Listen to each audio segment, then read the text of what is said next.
Okay, brilliant. So today I believe is day 26 of Playwright. Okay, and today what we'll do is we'll try to understand like how can we have already completed our framework on Playwright. We know how things works. What we want to do is we wanted to run that framework on our Linux machine. Okay, so we want to start a discussion of CI/CD integration and all. So the sequential approach which we have taken for WebDriver IO also, and which I will take here also, is we will first cover Linux. Okay, then we'll try to run things on AWS, and then we'll try to move to Jenkins and try to run it from there, right, by creating a job. Okay, so today as part of this class we'll try to wind up these two things. Right, now let's understand what do we need, right? As of now I have a laptop, right? I have a laptop where I have a Windows machine, I have a Windows OS installed. And let me start writing. What do I need for my framework? Let's say again, I have a GitHub. I have a GitHub account, right? Okay, someone has to be gone mute. Okay, Hassan, I'm mute. Okay, so right, so this is a GitHub account. So where my project, right? My project, my project is placed there, right? My Playwright project is placed there. FS Playwright, right? Now, if let's say someone new joined in the team, right, and they want access to the product, to my framework from a Windows machine, what do they need? Now, what this is the technical stuff. This is the technical the things, right, which you need at your on your laptop on a Windows OS to get it there, right, to run this framework. What all do you need? You first of all need Git install, right, so that you can clone the project. Second thing which you need is Node.js, right, so that you can run your JavaScript code, because everything is written in TypeScript, which ultimately gets compiled to JavaScript, and it runs and it has to be executed. Who runs it? Node.js runs it. When you install Node.js, you also get npm, right? Why do you need npm? Because if you get the project right, you do not get node modules, right? You will have to do npmi, right, to install the packages which would have mentioned in the package.json file and get it over there. Now, next thing which you need is the project, right? So you will do what? You need to git clone, right? You will do a git cloning of it. Okay. I hope I'm audible, right? Yes, you are. Okay. So git clone, right? So we'll do a git clone, and after that, what we do is we'll try to run our script, right? How do we run our scripts? We have been running it like this: npx playwright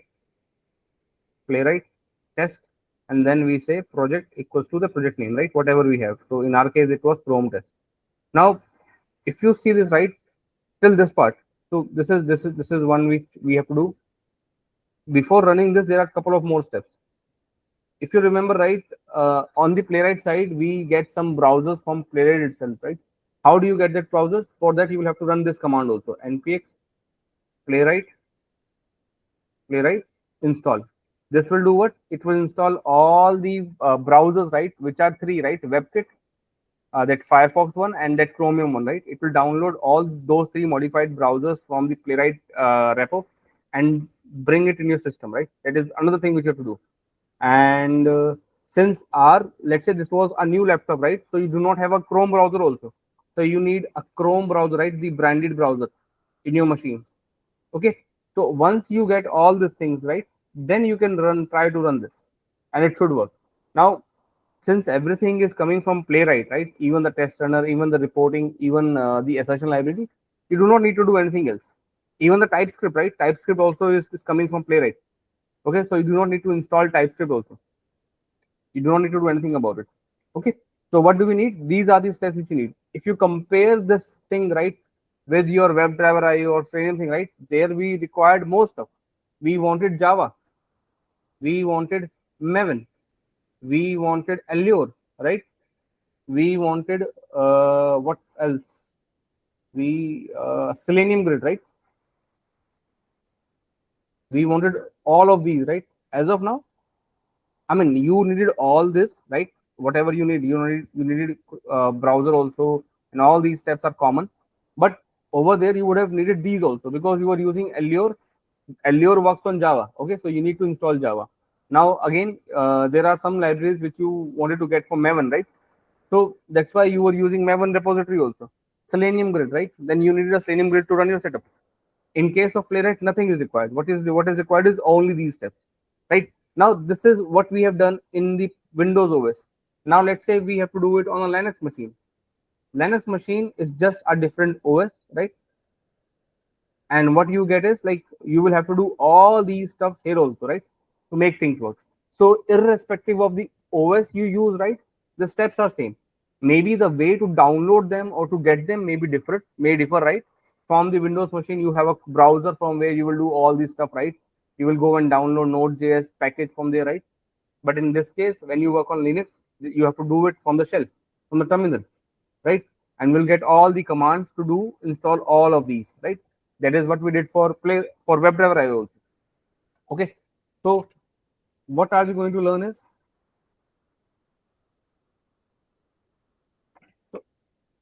so this is a Windows OS or it's a Linux OS, right?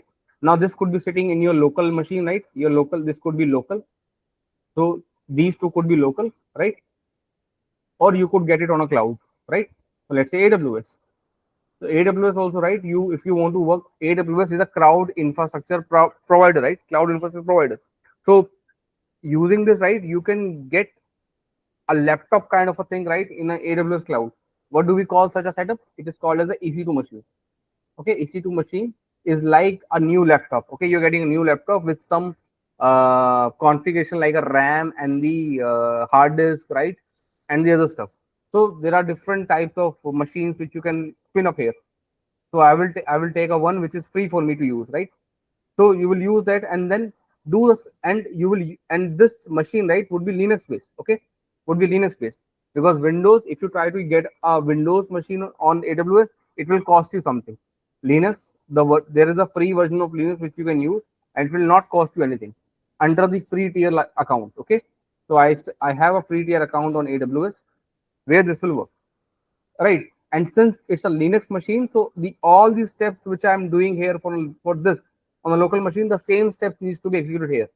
Okay, wherever there will be difference, I'll tell you.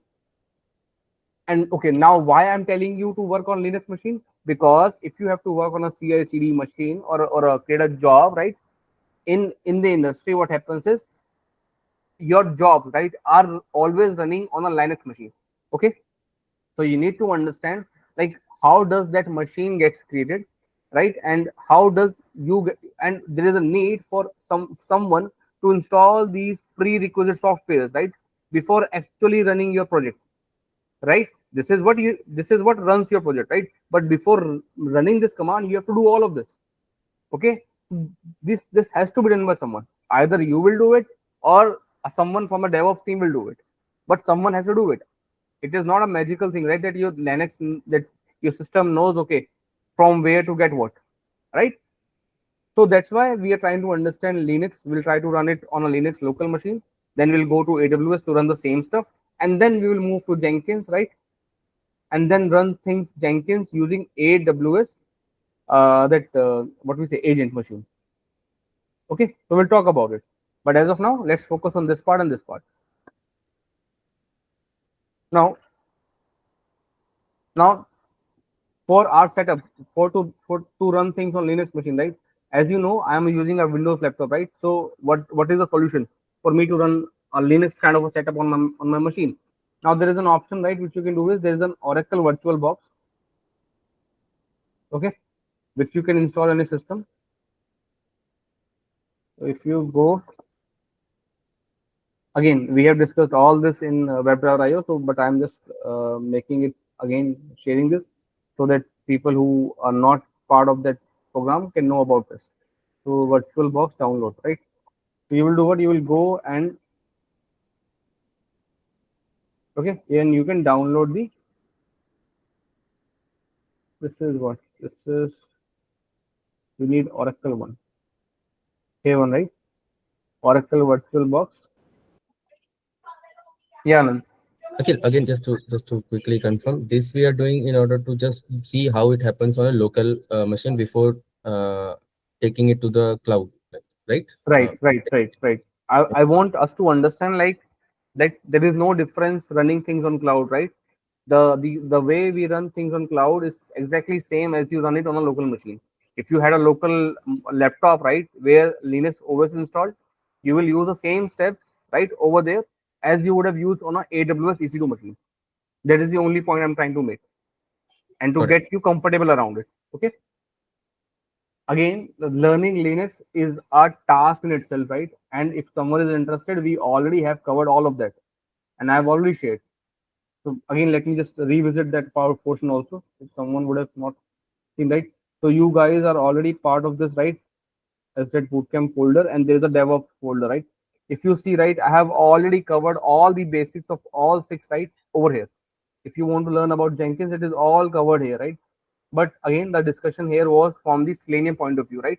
But the basic concept of Jenkins will not change, right? It will not change whether you're trying to run a Playwright, whether you're trying to run WebDriver or Selenium. It's the same stuff. Similarly, if you want to learn about Docker here, right? All the things about Docker is mentioned here, right? If you want to learn about AWS, all the stuff which you should be knowing as a QA, I have covered.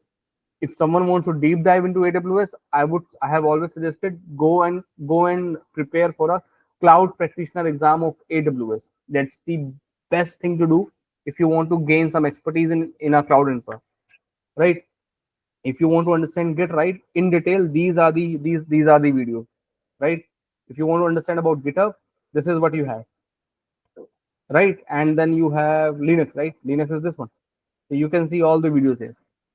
All the if you will go through all six, right, you will get to know, like, I think this is more than sufficient for a QA engineer to know about Linux. This is I have tried to put everything which I have learned across my 14 years of career, right, into these six videos, and I don't use anything apart from this. Okay, so again, it depends on your needs, but again, you have all the resources, right? Now, if I go back, this is what I will download for a since I'm using a Windows machine. Windows machine does not have a Linux OS, right? If you want to do it, you will have to use the concept of virtual machines. How do you create virtual machines? This tool will help you, Oracle VirtualBox. So download this, right? Download this and install it. Once you download and install, you will see a Oracle VirtualBox like this. Okay, one more thing, right? Since you are using a Windows machine, right, there is one setting which you will have to enable, which is virtualization. Now, to enable this, at least from my machine, what I did was I rebooted my system, and I shut down my system. When I started, right, I, I, I pressed escape key. Okay. I pressed escape key. I kept pressing escape key, and it went me into a BIOS, right, into a BIOS setup. Okay. Over there is a setting for enabling. In my case, I have to press F10, where it took me to that setting of virtualization, where there was a setting which I have to enable, where virtualization was disabled, and I have to convert it to enabled part. I cannot show you, but because for that I will have to shut down my system and all that. I can't be on call during that time, right? So I cannot show you. But this is what you have to do. Once you make it enable, right, then only this Oracle VirtualBox will work. Okay, so virtualization should be enabled, right? And it might ask you to install some of the new softwares, right? So those things needs to be done. Again, I think I have done all of that, right? I have done all of that, at least some part of it, in the Linux here, okay, in the installation part. Yeah, Asim, please. Hi, Akhil. The Oracle VirtualBox, is it the same for the Mac as well? I think for Mac you will have to see. I don't know. Let's check. Okay. Mac I have not tried. Let me see. This opens up. See, Mac is already a Linux kind of a system, right? Yeah. Right. So the commands which I'm running here, right, would almost or certainly be similar to what you will run it on Linux machine, right? So if you're on Mac, I don't think there is a need for you to install Linux separately. Try to use your terminal, and there you will use your package manager, right? Let's say brew and all that to install things. So the commands, because it's a different OS, so the commands will be different, but the way to get it is almost same. But let's see. Okay. Okay.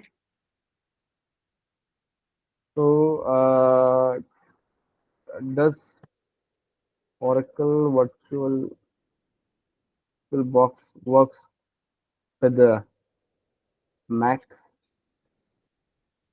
I don't know. Let's see. Yes, is compatible macOS, supports both Intel-based Macs and Apple Silicon Mac. Though the latter may require specific build or configuration, you can download. So this works, right? So you can use this. Okay. Okay.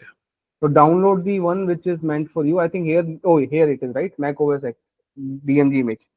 So you can download this and get it there, right? And get install this. Okay. Okay. One more thing, right? Now try to understand what we are saying is once you get the Oracle VirtualBox, right, it gives you a way to create a virtual machine, right? So try to understand this is your physical machine, this is your real laptop. It has some configuration of RAM, hard disk, right, and other stuff, right? So let's say we have a 16 GB RAM, we have 1 terabytes of hard disk, right, and all the other things which I have in system. Now I am using Oracle VirtualBox. I want to create a separate isolated machine within my machine, but that would be a virtual machine, not a physical machine. Let's say, so for that I will do what? I will open Oracle VirtualBox. Here I will go and create my machine 1 M1. Now try to understand. Let's take the case, right? You wanted to buy a laptop. You went to the market. Right? So you wanted to buy a laptop. You went to the market, right? Market, and you said what? Let give me a, let's say, a machine which has 2 GB of RAM and let's say 10 GB of hard disk. So this guy will do what? He will create a machine, right? But you will have to also tell which kind of OS do you need, right? He will ask you. It will also ask you. Otherwise, he has some dummy left, or let's not say dummy. It has a hardware, right? It has a hardware, but it does not have any software within it, right? What is that software called? It is called as operating system, right? To make this thing work, right? To make this piece of hardware work, you need an OS, so, right? This is a part of your hardware configuration, right? This has to be there in the system so that it has that capability. But apart from it, you need a OS also. So you will when you buy a laptop, you will ask for two things. You will give them two information. One, the specification of it, and you will also tell which kind of Linux, Windows, or Mac kind of an OS do you need. Within Linux, there are a lot of different flavors of OS which you can use. Okay, so let's say I will say, okay, get me a Linux machine which has a RHEL OS of 9, right? This is the version of it. This is the type of the OS. There are so many others within the Linux family. And again, all the information is available here in this video, right? If you see Linux flavors, so all of this is mentioned here. Okay. For our case, I'm going to use RHEL 9. So let's say you went to the market and said, give me this. So this guy will do what? It will prepare a hardware and then install this OS on it and give the laptop to you, right? That is how things works. Similar thing is happening in the Oracle VirtualBox. You will go to the Oracle VirtualBox and say, okay, give me a hardware which has this configuration. So it will create a machine, but it's an empty machine. It does not have any software. Now you need to install a software, right? What is that software? This OS, right? So you will do what? You will go to the net from your browser, download the appropriate OS, right, for yourself. So for my case, I will install RHEL 9, right? I have downloaded that image, and then I will use this OS, right, image on top of this machine to get my machine ready. Now my machine, when I created this machine, I asked, okay, give me a 1 GB machine which has 10 GB of hard disk. Okay, this is, and using this, it created a machine. And on top of it, I gave it an OS image and said, okay, put this image on this machine. Now my machine is ready. Now I can use it. Okay, so this is all what we would have done. And I've done all of these in these videos, right? So please go and do check it, right? What I will show you right now is to see, like, once that is ready, right, how to use it. So you will do what? You will open the Oracle VirtualBox. Again, I am saying, right, this depends, right, whether you want to try this or not. But it's a good exercise to try. Okay, it's a good exercise to try, but it is not very straightforward. You might face some issues. So for that, go and watch those videos, right? Or look for help on the online part, like how to enable this or for a specific issue. Now there are 5 machines which I have already created, right? I'm going to use this one. This is the same machine which we use for WebDriver IO. Okay, so if you see, you can see, right, the operating system which I've installed is Red Hat, which is 64-bit machine. The base memory which I have given to this machine is 4 GB.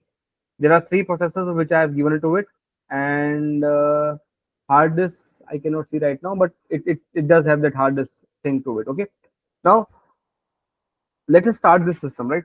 To start this system, you will just double click on it, and it will start up. Powering VM up.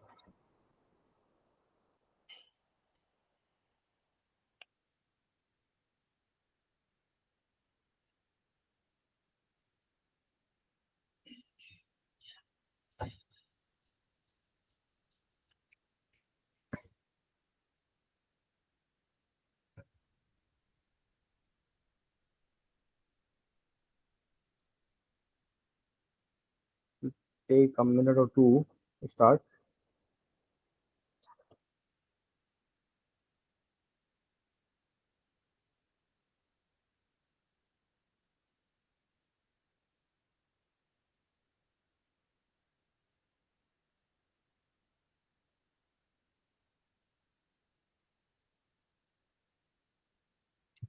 Okay. Um, Oracle virtual boxes are slow, and they could be more slower on my machine. I don't have a very good configuration.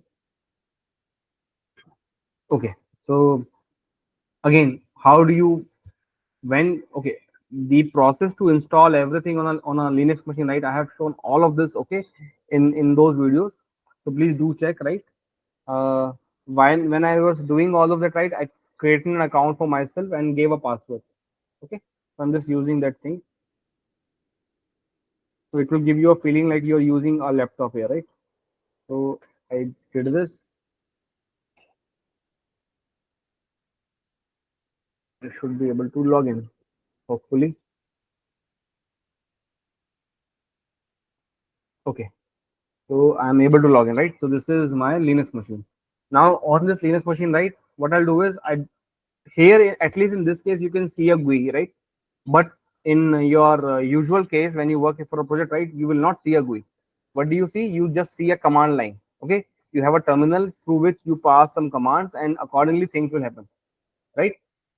Now, what is this? Where is that? At least here, this is the terminal. So you will open it up, and you see it here, right? Now, what we'll do is we will go here and let us try to understand. Let me just see what is the TTs. I wanted to get, okay, activation of network connection field. Why? Wired connecting. It's wired connecting. It should be available. Okay, we will see. Cat etc OS release. Let us see the version of it. If you see, right, I am using RHEL 9.5 version. Okay, 9.5 version. So this is the OS installed on my machine. Now let's do a couple of things. I have those commands handy. Now what I wanted to do first, I wanted to install Git first, right? Now for that, let me get my commands. Let me close all this.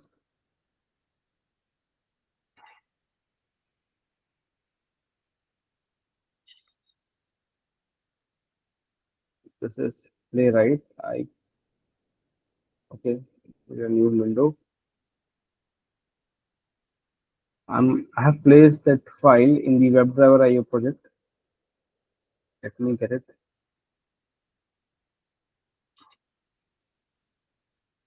Okay, so this is the Linux installation command. What we need is okay, let me also do one thing. Let's create a branch here in Playwright also, and I will add these files here also. Okay, so we are on to what is the status.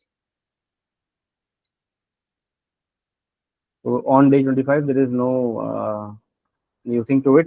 Let me add a new file.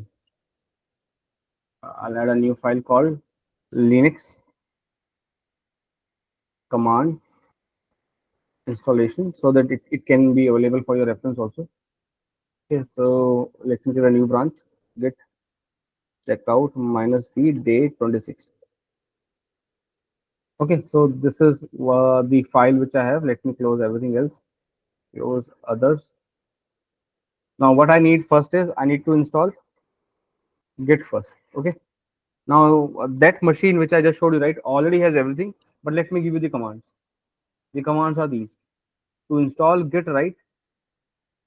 First of all, whenever you are on Linux machine, right, depending on the package manager which is installed, you will have to update it. Okay, so this is the package manager which I have all on that Linux machine, which is DNF.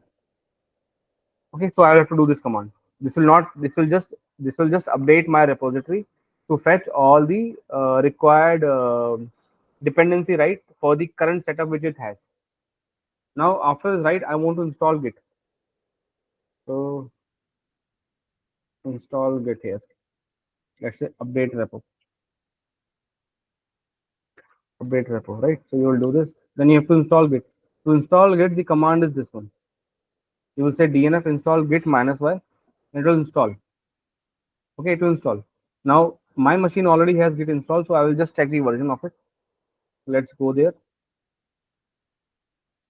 Let's okay.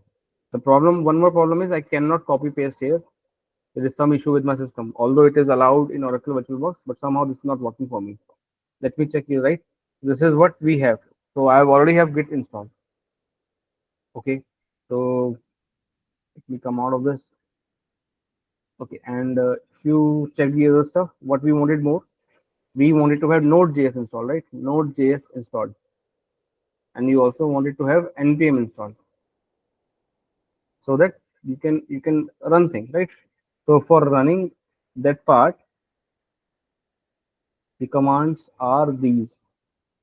For again, we have done the same activity for web.io. Okay, so these are the commands, right, to do for the Node.js installation. Okay, so let me just place it here.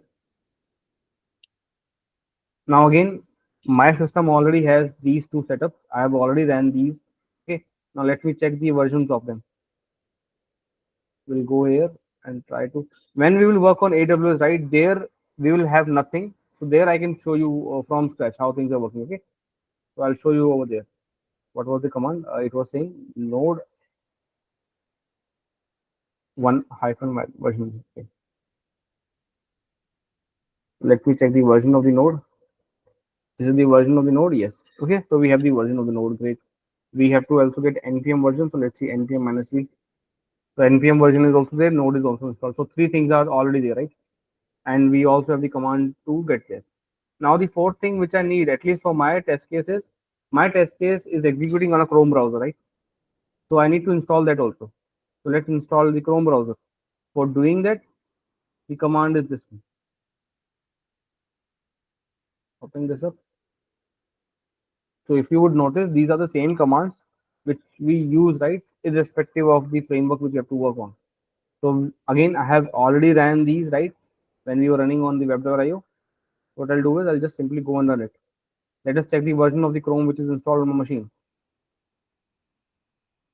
Okay, again, it will not allow me to paste it. Google Chrome version. This is the version of the Google Chrome which I have. Okay, so I have four things with me. What do we need more? Let us check. Let's go to our browser and see what did we wrote. So we have git. We do have the git, right? Now we do have npm, and we also have browser, right, with us. Now what do we need? We now need the project, right? We now need the project. Now to get the project is placed somewhere here, right? Let me just show you that repo also.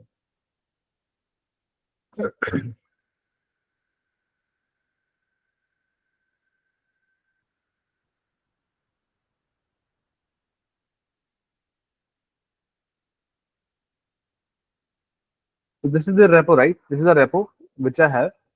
But if you see, right, it's a private repo. It's not a public repo. There could be two types of repos, public and private. This is a private repo, right? Now, since it's a private repo, it's not available for everyone to access, right? If it was a public repo, then the things are very easy. You need to do what? You will do what? You will just go there on that particular repo, go to SSH, copy this, and then you're done. Just go to the whatever you wanted to. Let's say in our Linux OS, right? You will go there, type the command git clone and give this URL, and this will do what? It will clone the project into that system. But since it's a private repo, you will have to do something extra. What is that extra thing? That extra thing is you will have to set up the SSH keys. Again, I explained this in the case of WebDriver also. Let me do it. At least this portion I can explain again so that you understand this better. Now take the case of a bank locker, right? Let's say you wanted to operate a bank, right? You wanted to operate, you have a locker in a bank. Okay, so this is you, let's say, and there is a bank, okay, where you have a locker, right? A locker. Now, people who are aware with the locker process, what happens is there are two keys involved, okay, in a locker.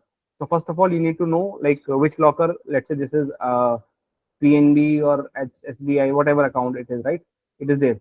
Now, what you'll do is, now when you requested for an account on this, right, to the bank, what they did was they created an account for you, and they asked, okay, there would be two keys.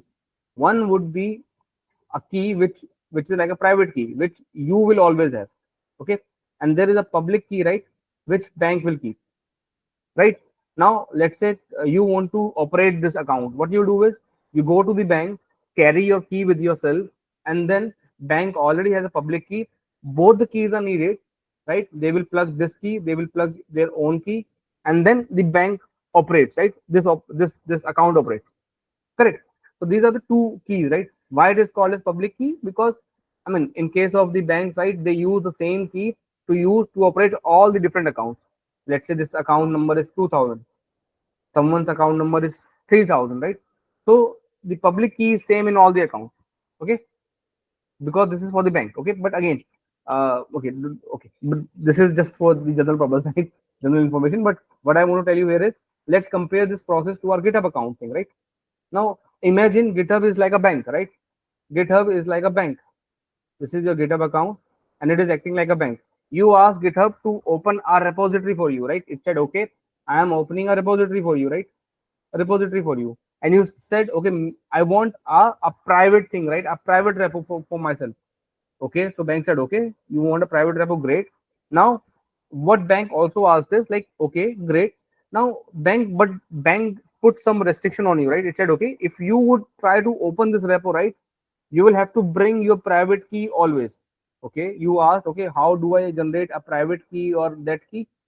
Now he said, he told you a process, right? He said, okay, do one thing, whatever laptop you have, whatever laptop you want to do work on, right, go and run this command on it, SSH keygen. Run this command. What this command will do is, it will generate two keys on your machine. One is a public key and second is a private key.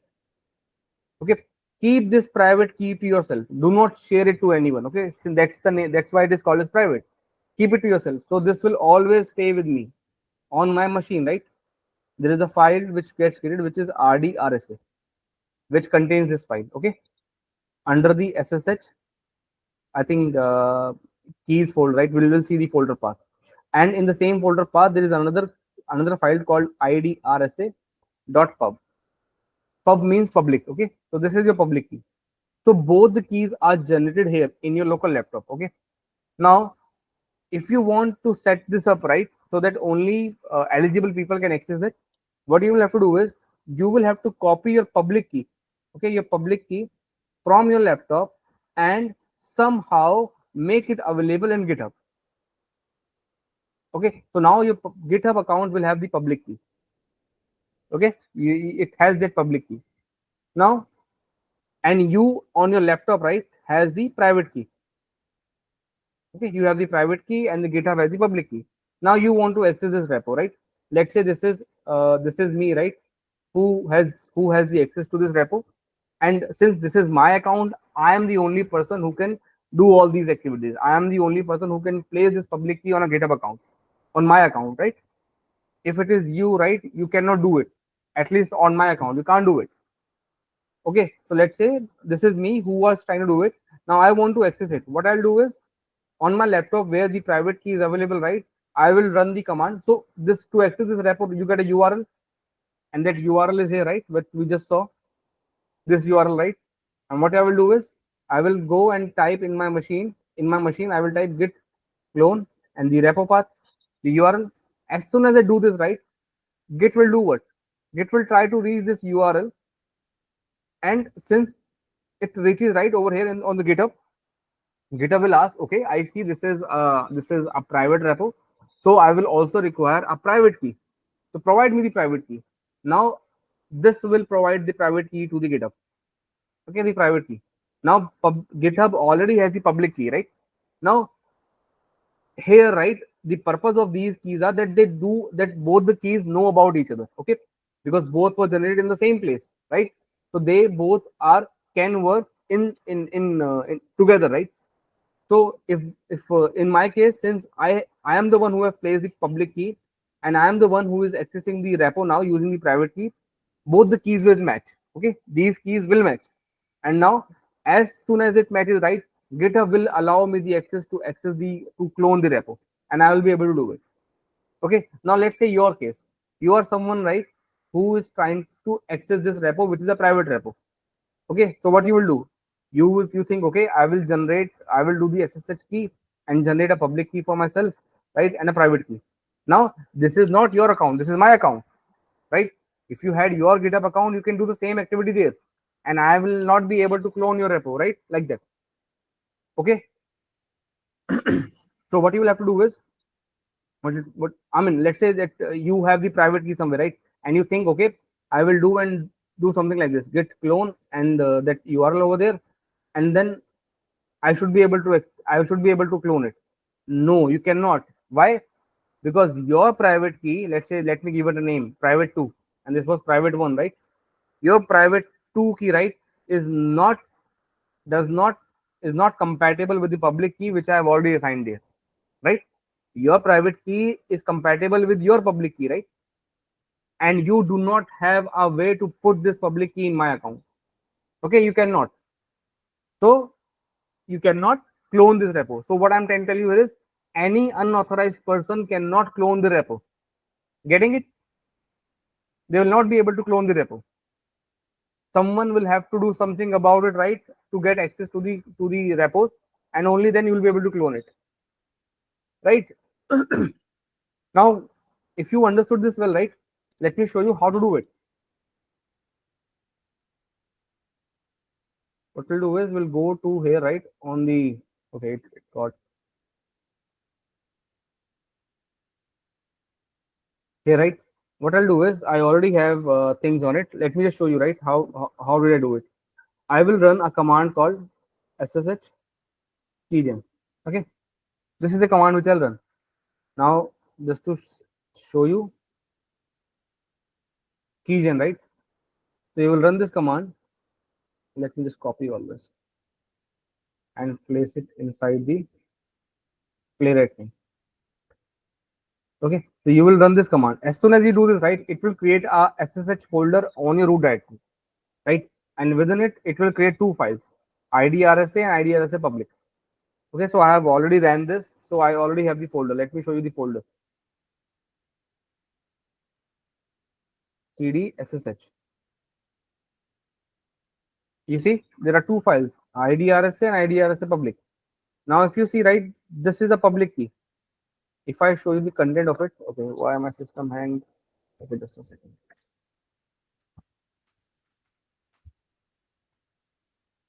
Right, so let me show you the content of this.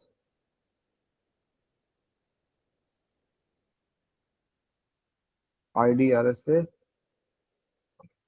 So if you see, right, this is the content of the file. I need to copy this content, right? I need to copy this content and somehow go and do one thing. So I'll copy the content, the public key. I'll go to my GitHub account, which is here, right? Which only I have the access to. I will go there to my settings page. Go in the SSH and GPG keys, right? And say new SSH keys, give a name to it and copy paste that content and add this key.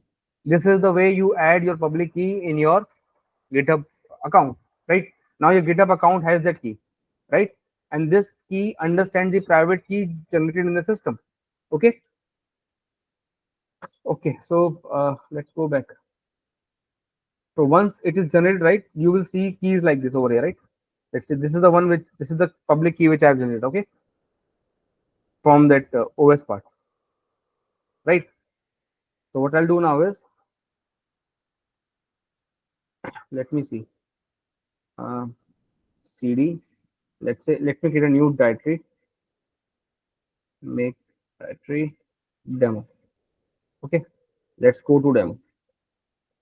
And if you see there is no folder here, what I will do now is I will try to clone the repo. Now my GitHub has my public key. I have the private key in the system. And when I will try to clone from this system that repo, GitHub will check the private key which I am sending along with it. It will check, okay, it is compatible with the public key which I have. So it will allow me to clone it. Otherwise, it will throw an error. Now to get the URL of it, let me just, since I cannot copy paste, let me just try to grab it.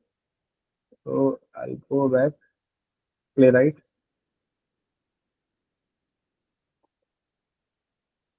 Playwright, let's clone it. I cannot, so this copy paste is not working for me. So I'll do what? I'll just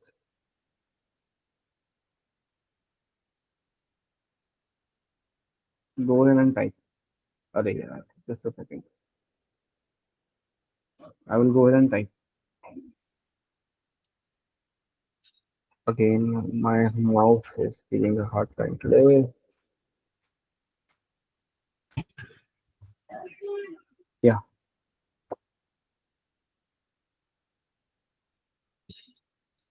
What is happening today? Okay, it is working.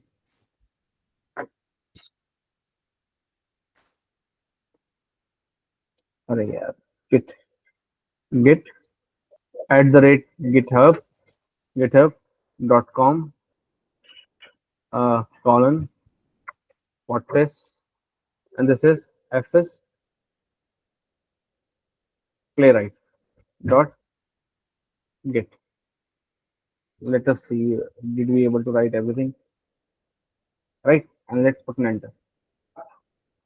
If you see this, it is able to clone. Okay, it is able to clone the repo.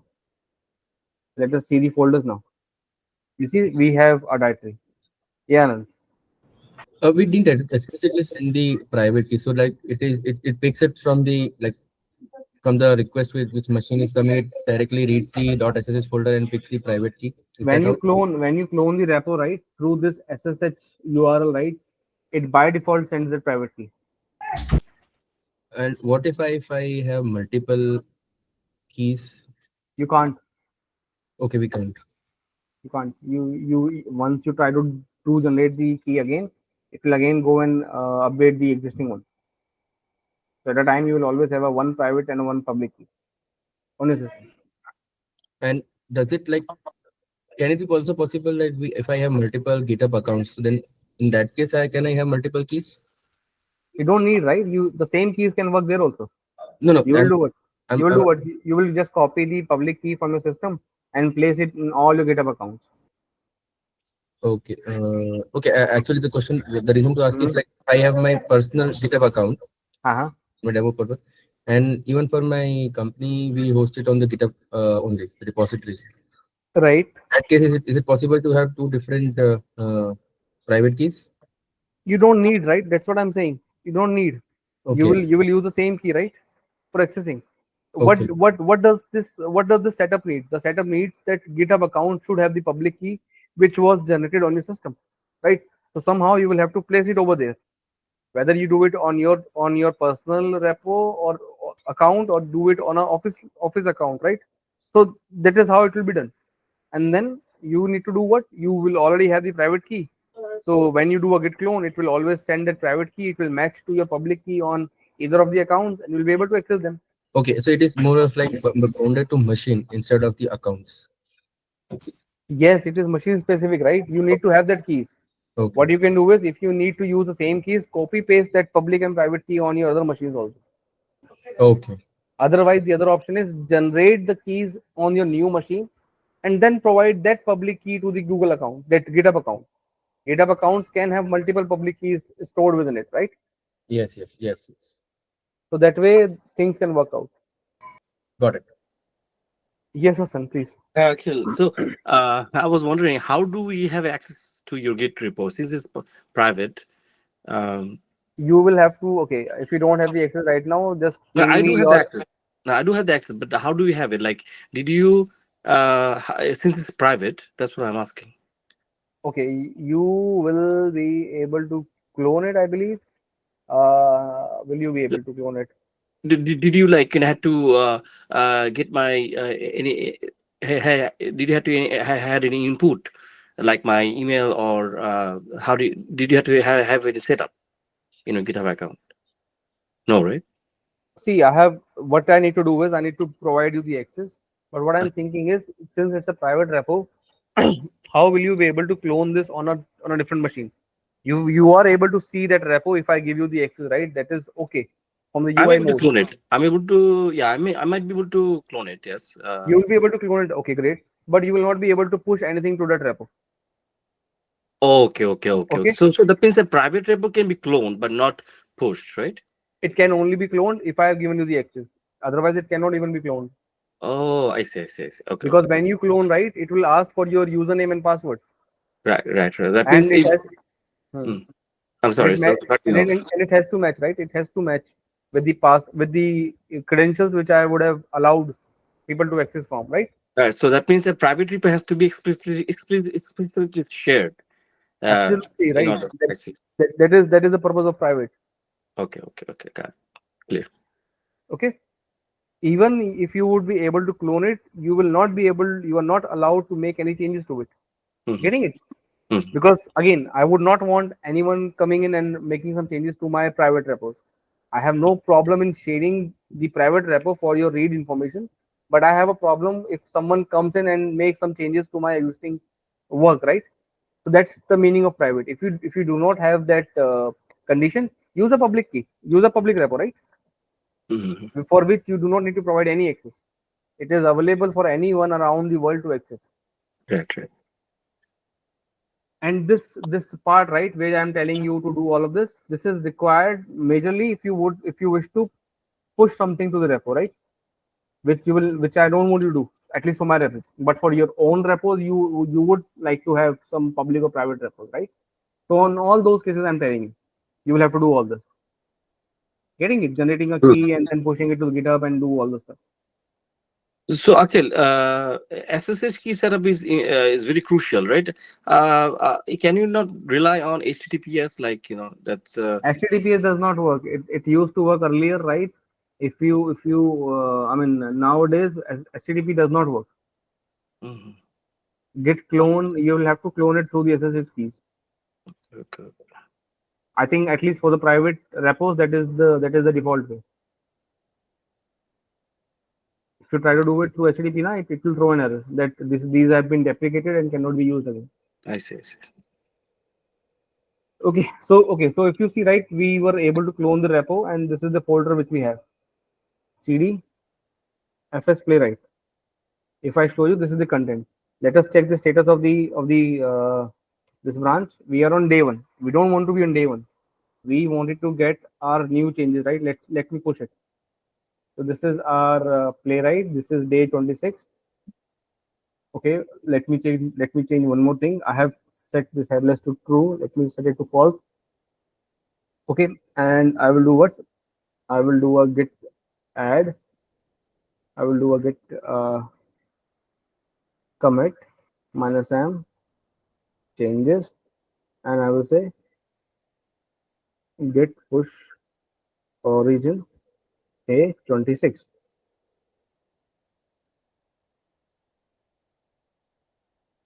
Okay, so this has been pushed. Let's go here and try to do a git pull here, right? There I have pushed. Now I will pull, right? So I'll say git pull. Let me do a git fetch first, right? Because currently the repo which I have, right? If I show you the all the branches, right? How do we check all the branches? Git branch -v, I believe. So this is the current branch which I am working on. If I have to see all the branches, git branch -a. You see, these are the branches which I have. These are, if you see, right, I have the branch till day 25. Day 26 branch does not exist, right?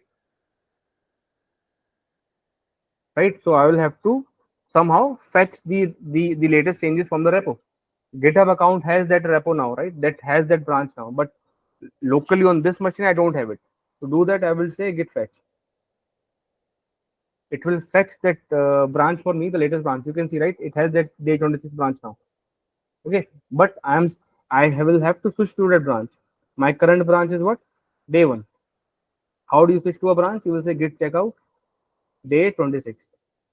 And now if you check the changes, right, you will have all the, you can see, right, this file over here, Linux command installation command file, right, which I get from there.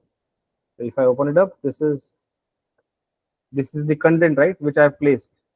So it is all visible here. Now, let me just, I did what? I did that here, right? So now what I'll do, I already have, okay, what we have done, let's just go back and check. If you go back, we have done the git cloning also, right? So this is also done. So all these steps are done. npm I, right? Now this is what we have not done, right? If you see, I do not have the will check here, right? Let us do an ls. I do not have a node module folder, right? I do not have it right now. To do that, what we'll need to do is we'll have to say npm I. Let's do this. npm I means npm install. It will go and check the packages mentioned in the package.json file and download all of them. You can see it has added, and if you will check the folder, you will see a node module folder now. Okay, now I have everything. Okay, I have everything, because if you will check, right, node module folder will have Playwright, okay, within it. Now the only thing left is I need to run my setup. I have the browser, right? I have all these 4 things. Git clone I did. I have the browser also. This step, right, I have already ran. Okay, npx playwright install, I have already ran, but let us try to do it again over here, because it's a new setup here. Let me say npx playwright install. It will do what? It will try to download all the custom what we say the browsers, right, which Playwright maintains. Okay, I think because I did it last night while I was attempting this, so it already has it. Okay, download for that, build for this frozen website browser does not receive updates anymore. Okay, your OS is not available to Playwright. Downloading fallback buildup for this Playwright host for this morning. Host missing. Okay, it is missing all these files. I have to do that update thing, but okay, but okay.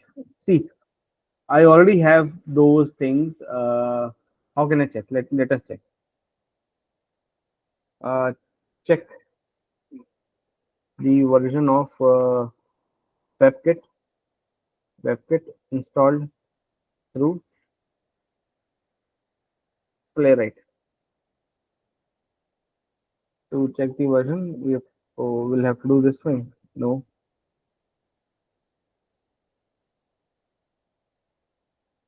Give me the CLI command to check the version. Yeah, npx playwright WebKit version, right? Let's just try. Or the Chromium one, right? npx playwright Chromium. Let us see if we have it or not. You see? It is giving the version of what?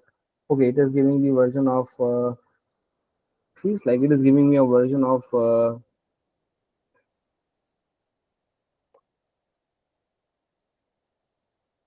okay. Okay, we'll check. Okay, we'll check. But again, that is what you have to do. Maybe some issue with the system, or maybe it is there and it's not showing. On a fresh environment, when I ran this, it was working, and I feel like it is still there, right? It is not just showing up in my logs right now. Okay, we'll check it out. Now the last part is we have to execute, right? We have to execute. I already have the Chrome installed. I have everything. Now let's start running our test case. Our test case was an end-to-end test case, which was logging in and doing all the stuff. Let us see whether this works here or not. npx playwright test, and we'll do what? We'll say project equals to Chrome test. Let us see. You see, it is saying running global setup. It has started a test case on a Chrome. Let us wait for the Chrome to start. You see, Chrome browser has started. It is going to the login page. It will go and do all the login stuff. Click on the product, fill the values. See, everything is working out, right? It will go to the checkout screen. Fill up all the details here. Here, right? Cash on delivery selected, and we are good. Okay, we're good here. Now it will. Okay, this is the output which we wanted to have, and it worked, right? Let us open the report. npx playwright show report. Playwright show report, right? Yeah. So it will open the. It has opened Firefox. Let us wait for it. And this is the URL of it. It is just trying to host the report. Okay, this is the report, right? You can see the report. If you open it up, this is what the execution has happened here, right? It took 41 seconds to complete this. And these are all the steps which it has done. This is the last screenshot of my screen. And then we have the trace also, and we have the video also. If you want to check the video, just run it.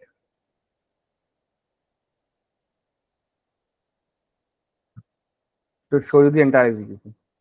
Okay.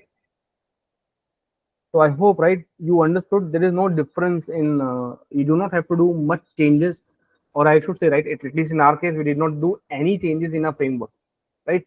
We just have to get the underlying setup done. And after that, we just need to clone the repo and just execute it. And it works fine. Agree? I hope you understood now how to run things on a Linux machine. Yeah. Yes. And most importantly, I want you to take this information away from here, that what I mean, if you have to run things on multiple OS, right? Your OS, your framework, right, should I mean, at least in Playwright, you can see, right, it is already what we say, agnostic, right, irrespective of what your underlying OS is. But there are what you have to do here is you will have to make sure that you have the underlying softwares there, right, on that particular OS to make things work. So that initial setup, right, to get everything on your OS should be there, like you would do it on a Windows machine also. So the similar thing needs to be done on a Linux machine, and that is how you run things. Okay. Now let's try to do the same stuff on AWS.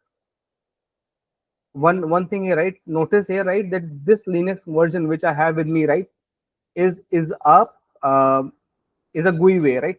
It has a GUI. You can see things, right? But if you would ask me, right, on a AWS EC2 machine, it does not have a GUI. It is all terminal based, right?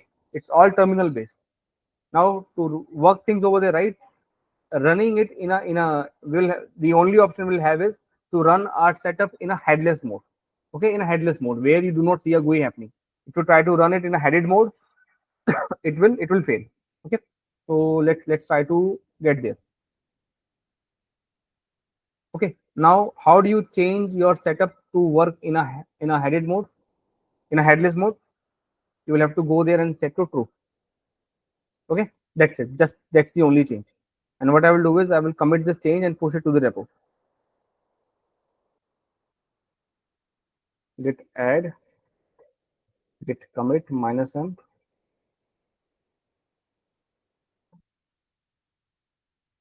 changes, git push origin, day 26. Okay, so my changes have been pushed now. So this is required for the AWS part. Now let me create a new file. I should have created earlier. Okay, AWS command installation.txt. Okay, now I already have a free tier account. Again, it comes with a warning. If you understand AWS, try to attempt this. If you do not, please try not to do this. Okay, AWS incurs cost, and I don't want anyone to unnecessarily get into any trouble. But I think the playground for anyone to work on AWS is their projects account. Okay, if your project is already having an AWS account, if they are running things on cloud, try to get the at least the read-only access to it, right? And try to see things on it, right? And the other thing which I have mentioned is go for this certification, cloud practitioner. This is the one which I have done personally myself, right? And it has given me immense knowledge about AWS. So I can recommend it to everyone else also. Please try to do this. It's a very good. If you do not want to sit for the exam, fine, but at least go through the process of learning this if you're interested. Okay, its cost is 100 USD, right? But again, it is worth sitting for an exam. Okay, but again, it requires preparation, and preparation for preparation again you will need some information. But for the basic stuff, right, about AWS, which is needed for the QA point, I've already shared those folder access, right, where you get all the information. Okay, let me show you that AWS thing. So AWS console login. So this is my AWS management console. Sign into console, and I'll attempt it through the root user only.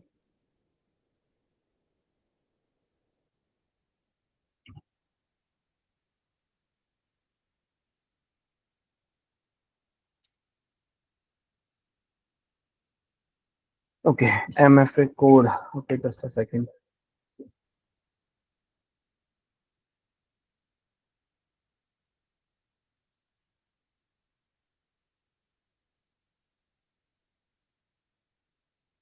So my code is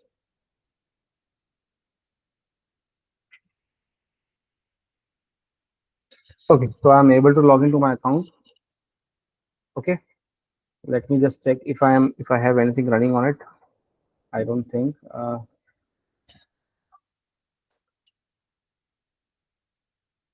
Okay, here, right? Service quotas. Let's see. Do I have anything? Okay, not here. Let us billing and cost management. Let me just see whether I have any cost on my name or not. Okay, no cost, right? $0. Great. So now let's go and create. Let's get ourselves a machine, right? So for that, I will go to EC2 service. Over here, I will say launch instances. This is the way, like you're asking AWS to provide you a empty hardware, right? And when you do this, you will give a name to your machine. So let's say I'm saying Playwright. Okay, I'm giving a name to my machine as Playwright. Now it is asking you, right, which OS do you need on that empty hardware. So I'm asking, okay, give me a Amazon Linux, right? You can see there are a lot of flavors of Linux, right? I'm using the one which is free. This is a free one, right? Amazon Linux. It's a free OS, and this is the image. You can see, right, free tier eligible. So this is free for me. I will use the same stuff, right? And you can see this is what it says. Okay, great. Let's move down. The instance type, what kind of machine, how powerful a machine you need. I'm okay with this. This is the least one, right? Which is also a free one. What do you get? You get a 1 GB memory and 1 vCPU, which is enough for my use case. Okay, now I'll use this only, and then create new prepare. I don't need it. If you need, right, you can generate, but as of now I don't need this. So I need to just provide the instance type. I'm just telling the hardware type which I need. I'm telling what is my software type, which is my OS, and I believe that's it. And I will say a network setting, right? So again, you do not have to set up anything here. I'm just using the default one, create security group, and it will create it. And I am done, and I will say launch instance. Number of instances, just check this, right? I'm running one instance of it. So I'll say launch instance. Select an existing one. Okay, I'll have to create this. So I'll use create new key pair. Let's say Akhil key pair, and I will say EDSA and PAM launch instance.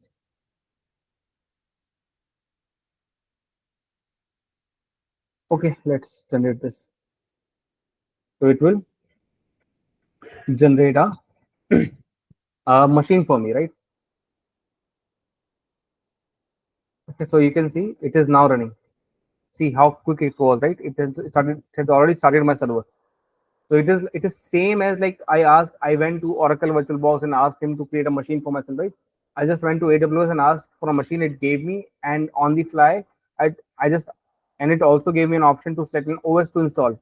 I am using the free tier one, right? And this is how I got it, right? Now I want to connect to this. There are multiple ways to connect to it. Again, all the ways have been shown in those folders. I'll do it. What I'll do is I'll use a way which AWS provides me to connect. I'll just select this, say connect from here, and AWS itself will give me a console to connect to it. So I want to connect to EC2 user, public IP, and we are fine. Let's say connect. It will do open a CLI for me on the browser. Again in the AWS space. You see, I got this. Now, if you see what is my current working directory, this is my current directory. Who is currently logged in as a user? EC2 user is the one who is logged in. Now, do I have anything on my machine? No, I do not have anything. I'll have to install everything, right? And what is that part? All these stuff, right? All these stuff needs to be installed. So now let's do it one by one. For doing that, again, let's go here, right? In the WebDriver IO, and let me copy the stuff. So what do I need first? I need to first update my, I need to first make sure that I have the updated software right over here. Here at least I can go and copy paste. I will not have a problem this time. Paste, right? DNF update -y. This command has to be run with super user. Okay, so let's become a super user. Sudo su. Now I will. So now I'm a root user. Okay. Again, all of this has been explained in those videos. Please refer that. DNF update -y. It will try to update your system with the latest information from the repo. And what it has nothing to update. It has everything which it needs. Now the next stuff, I need to install Git. Let me also keep modifying this. So I pasted this command. Then we need a Git system, right? For Git, again, the same command will work, which is this one. Let us get it here. And I will now install Git. Okay. The same command we ran on a Linux machine also. So I'll go there. If you check the Git version, right, currently, there is no Git installed. Bash command not found, right? So now I will do what? I will install Git. See, it is installing the Git. Done. Now check the version of it. This is the version. Great. So we have Git now. What do we need more? We need to install browser, right? We need that Chrome browser. We do not have a Chrome browser currently. Let me show you this part again.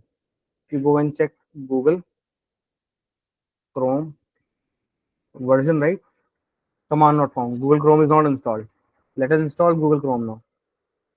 To install Google Chrome, the command is this one, right? Let us grab all this. Let us go to our this page also, right? So I will first copy this part and install Google Chrome.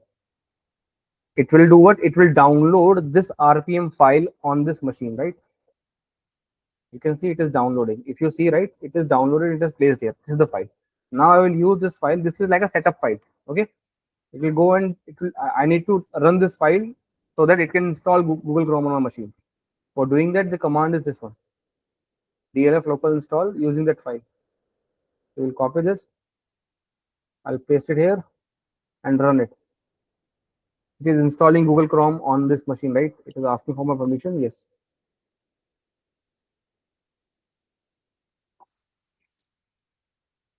Okay. So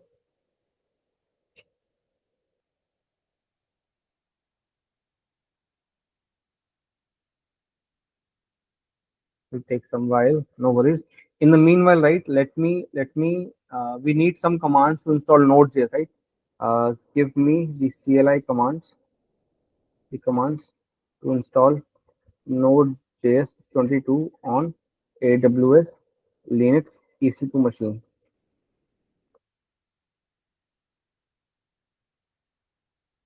Yeah, this is the command which I need. So for okay, so this is installing, right? In the meanwhile, let me just go there. Install Node.js and npm. Okay, so this is the command which I need. After doing this, I will do what? What was the command? I have to say, okay, this command also. Copy this and paste it here. Okay, so we'll do it. Let me just copy paste this and go back here. Okay, it is still installing.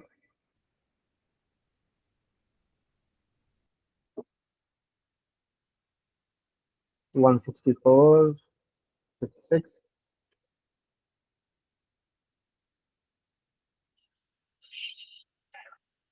Come on, come on, come on. I'll take 10 minutes more, okay? And we'll try to wrap it up. So my Google Chrome is about to be installed. Done. Now let us check the version of it. Google Chrome.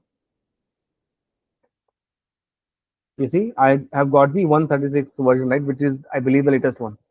Okay, so Google Chrome is installed, Git is installed. Now let's install Node.js. If you check, I do not have Node.js installed currently. It does not have this command, right? So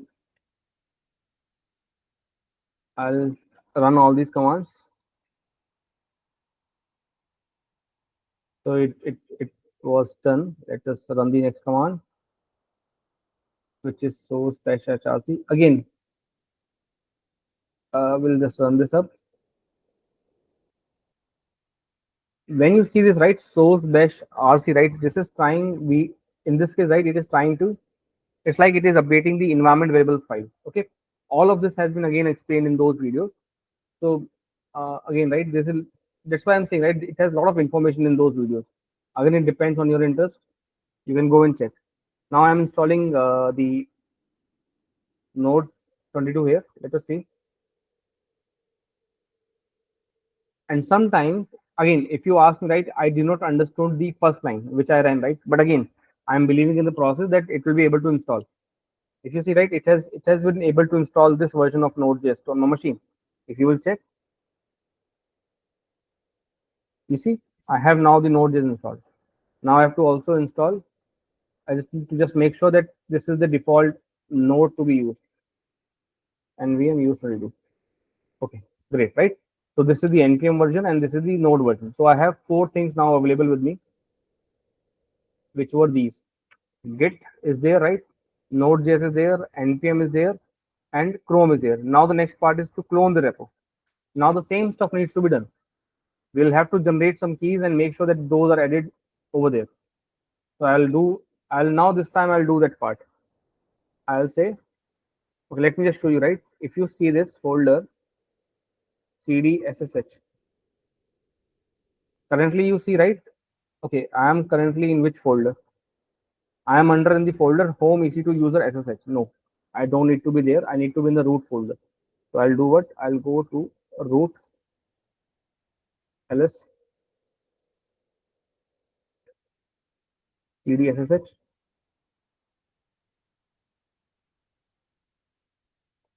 So this is the folder which I am currently in. Okay, root ssh. Let me just go back to my root folder, which is this, which is root, right? Now I will do what? I will just say ssh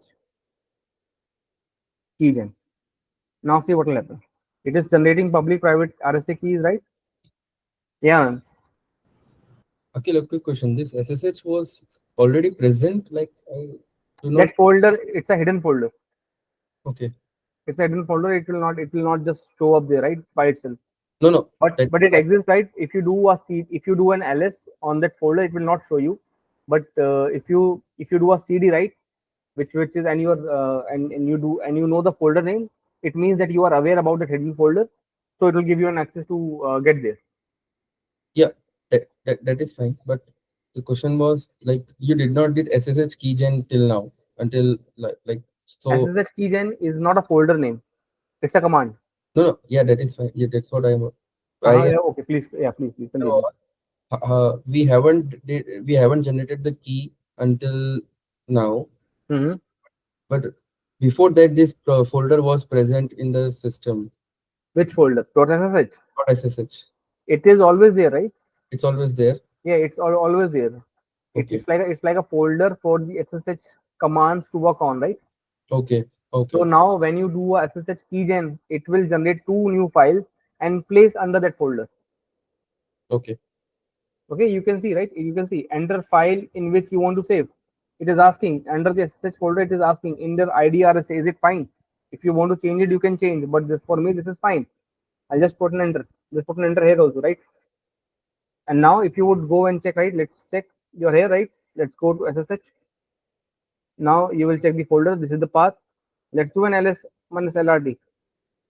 You see, there are 2 keys now available, public and a private key. Yeah. Now what I'll do is I'll have to somehow make this public key sit inside the GitHub, right?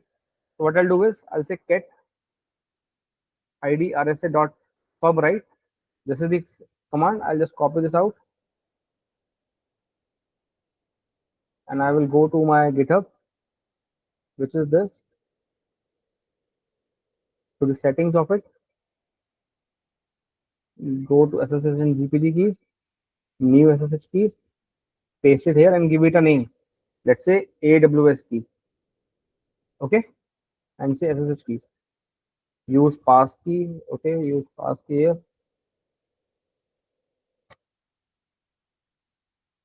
Right, so it has been added, right? AWS key, it has been added. Now if you go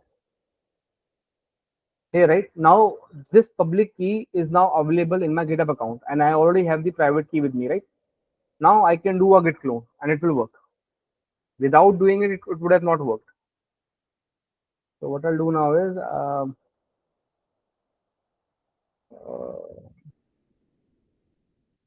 sorry, where was I have to git clone, right? So this is the folder. So let's do a SSH clone. I will come here and I will do, or not here actually, I need to be somewhere else. I'll go to my EC2 user. Okay, I don't want to clone the repo on this folder, SSH folder. So I'll do what? I'll go to home, EC2 user. This is the folder, and I will say git clone and the URL of it. Yes, I'm okay to use this, and you can see I'm able to clone it, right? If you see this is the folder. Now what I'll do is I'll go to the folder fs playwright, and again you can check the branch on which you are sitting currently. It would be day1, right? We wanted to move to day2, that other branch, day 26. You are on day 26. If you check, you have the Linux command installation file, right? Do not have the AWS one right now because I have not pasted it. I have not made the commit. Let's make a commit. So this is what we did for Node.js. This is we need for Chrome browser, git and update, and I think we are done. What we have to also do is about Playwright is you will have to go inside cd fs Playwright, and then you will do what? You will say npm I, npm install. You can say this, and then you will do what? You will say npx Playwright install. This will do what? It will install your browser, right? Let's just, I'm just making all these commands available so that we can run. And to run the test, you will do what? You will say npx Playwright test project equals to Chrome, and we are making sure that we are running test in headless mode, because otherwise it will not work. And then in the last, right, we'll try to open the report by running this command npx Playwright show report. right? So we are good. Let us just add this information also. Git add, git commit -n, changes, git push origin, day 26. Okay, so this is all done. And now let's get to this very quickly. We'll do what? We'll say git pull origin day 26. You will see the new changes coming in. Okay, you can see AWS command now available. If you see, this is the command. Okay, now do we have node module folder? No, we don't have. So let's run the command now. Node, sorry, npmi. This is now we have the node module folder also. Great. Now we need to do what? We wanted to install some Playwright browser. Although we are not using it, but let's install it and let's see whether it works or not. npx Playwright install. If you see, right, it is downloading Chromium, right? On the Linux machine also, right? Yesterday when I was doing it, it downloaded all of that, right? And it works fine.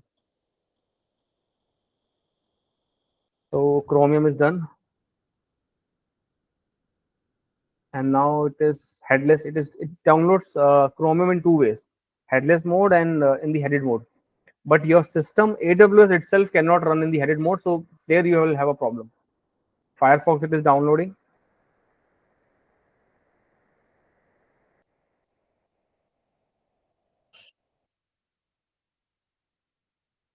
It is downloading WebKit now.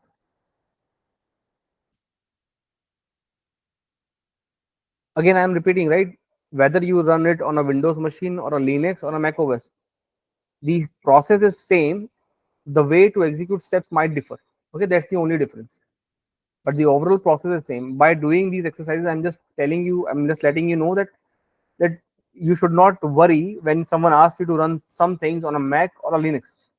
It is the same stuff. You just need to know. You just need to be aware about that underlying OS, how to run things on it. That's it. If you are aware, you can run things.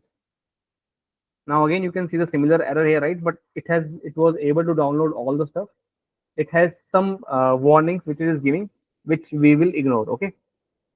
Now what we need is we have the install I and we have everything. Now I think it's a good time to run our setup. So let's run it. npx playwright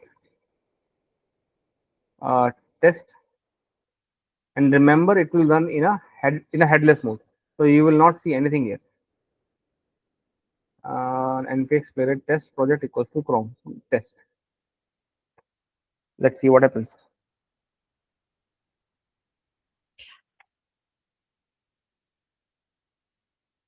If you see, right, it was able to grab this data. This is your JSON payload, right, which we have with us. This is the product data.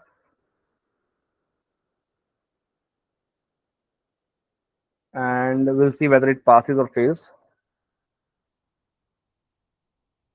You see, it was able, it passed, right? Now you cannot see the report. You, at least from here, right, you cannot see the report. If you want to see the report, right, what we can do, you can either download this file. If you see, where is the folder, you can see, right, Playwright reports. This is the folder which contains everything, the execution report, right? This is the folder. Now okay, now at least from this setup you cannot do anything, right? I will not do it today, but let me just tell you the process, what I will do now, right, after this. What I should have done is, what I should do more now is, you have this, right? You have the you have on AWS, you have an EC2 machine where you executed all the stuff, right? And now you have some output artifacts, right, which you cannot open on this EC2 machine. But what I can do is, I will create a S3 bucket, okay, on AWS, and push this folder, right, that Playwright report folder, onto the S3 bucket. Now once it is there in the S3 bucket, I can either post it here itself, okay, or I can download this and use it for my own purpose. Okay, both the things are fine. I don't know like how quick it would be to use. I'll have to also set up some network settings I'll have to change, so it will take some time, and I will have to also see to it. So maybe I'll do it in the next class. Okay, but yeah, but I hope you were able to understand how to run things on a Linux machine and on an AWS for Playwright. It's very straightforward. You do not have to spin up a lot of things. Just understand the process here, right, everyone? And this last part of the report I'll show maybe in the next class. Okay, Okay. I hope you're good, right? Yeah. Okay, fine, right? Regarding the next class, I will most probably we should have a class today evening itself at 7 p.m. right? But if I can't, I'll update. Okay, I'll update around it. Okay, because I need only one class, which is for Jenkins. I need to show you how to run all these things in a pipeline kind of a mode for Playwright and even for WebDriver.io. Okay, so I will see if I get the time today. I'll do it. Otherwise, I'll let you know. Maybe after 9th only we will be able to see that part. But I hope what we learned about Linux and AWS to run things for Playwright is something which you got here. Okay. Okay. Thank you so much. Have a nice day. I'll update in the group. Okay.